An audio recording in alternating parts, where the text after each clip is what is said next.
করেছে, শত সন্তানকে এতিম করেছে, শত মাকে সন্তান হারা করেছে।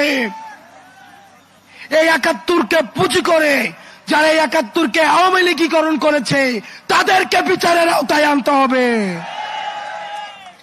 প্রিয় সহযোদ্ধা, ৭১কে পুঁজি করে যাদের ইজ্জত লুণ্ঠন করা হয়েছে, যাদেরকে ফাঁসিতে ঝুলানো হয়েছে, যেই ফ্যামিলিগুলোকে মানুষের সামনে লজ্জিত করা হয়েছে, সেই ফ্যামিলিগুলোর ইজ্জত ফিরিয়ে দিতে হবে।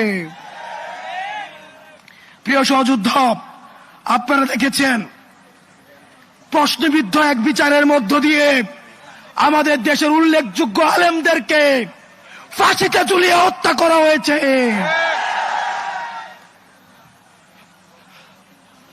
আমরা এই বিচার নিশ্চিত না করা পর্যন্ত দুনিয়ার কোন শক্তি নাই আমাদেরকে রাজপথ থেকে উৎখাত করবে। প্রিয় সহযোদ্ধা, আপনারা জানেন ক্ষমতার লোভে অনেক রাজনৈতিক দল আওয়ামী লীগকে মাফ করে দেওয়ার আলাপ তুলেছে। আমরা আপনাদেরকে বলতে চাই, মন্ত্রিত্বের লোভে, ক্ষমতার লোভে, সংসদে যাওয়ার লোভে আপনি যদি মনে করে থাকেন এই আহতরা রাস্তায় রক্ত দিয়েছে এবং এই রক্তের উপর, এই পিচ্ছিল রক্তের উপর দিয়ে আপনি সংসদে যাবেন, তাহলে মনে রাখবেন জাতীয় বেঈমান হিসেবে পরিচিত হবেন। যে আওয়ামী লীগ এখনো পর্যন্ত একটা সরি পর্যন্ত বলে নাই, এখনো পর্যন্ত তার অপরাধ স্বীকার করে নাই, তাদের সাথে কিসের রিকনসিলিয়েশন? তারা ক্ষমা চাওয়ার আগে, তারা ক্ষমা চাওয়া তো দূরে থাক, তারা এখন হত্যার হুমকি দিচ্ছে বিদেশে বসে। কিন্তু আমরা দেখছি মুরব্বীদের মধ্যে তাদের জন্য মায়া হচ্ছে। মনে রাখবেন, যারা এই রিকনসিলিয়েশনের আলাপ তুলছেন, আওয়ামী লীগকে নির্বাচনে দেখতে চাচ্ছেন, আপনারা ক্ষমতামুখী, আর আমরা আহত এবং যারা জীবন্ত শহীদ আমরা হচ্ছে জনতামুখী। যতদিন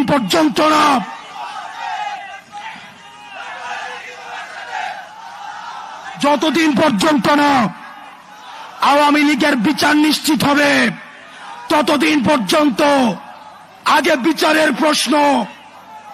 আমি মুরব্বীদেরকে বলতে চাই, যারা বিশেষজ্ঞ রাজনীতিবিদ আছেন, যারা রাজনীতি করছেন, আপনারা ক্ষমতায় যাবেন, গণতন্ত্র প্রতিষ্ঠিত হবে, ভোটাধিকার প্রতিষ্ঠিত হবে, এগুলোর জন্য আমরা আন্দোলন করেছি।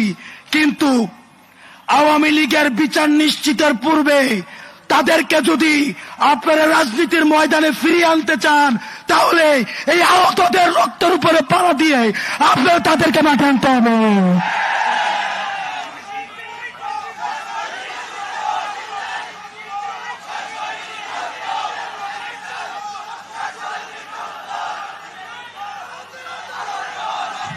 প্রিয়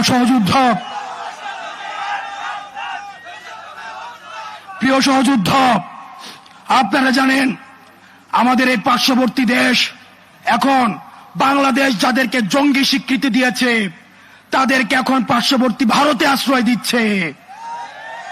এই ভারতের বেতনভুক্ত কর্মচারী শেখ হাসিনা ভারতের প্রেসক্রিপশনে এই গুম, খুন, হত্যাকাণ্ডগুলোকে চালিয়েছে। এখন আমরা ভারতকে বলতে চাই, ভারত যেন সেফ হাউস অফ টেরোরিস্ট না হয়ে ওঠে। আমরা ভারতের সাথে আর কোন নীল ডাউন ডিপ্লোমেসিতে যেতে চাই না। নত জানুর কোন ডিপ্লোমেসি ভারতের সাথে চলবে না।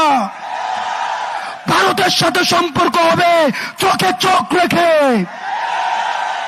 আলমের রক্ত আমাদের গায়ে লেগে আছে, আহত রক্ত আমার গায়ে লেগে আছে। আমার ভাই ইলিয়াস গুম হয়েছে,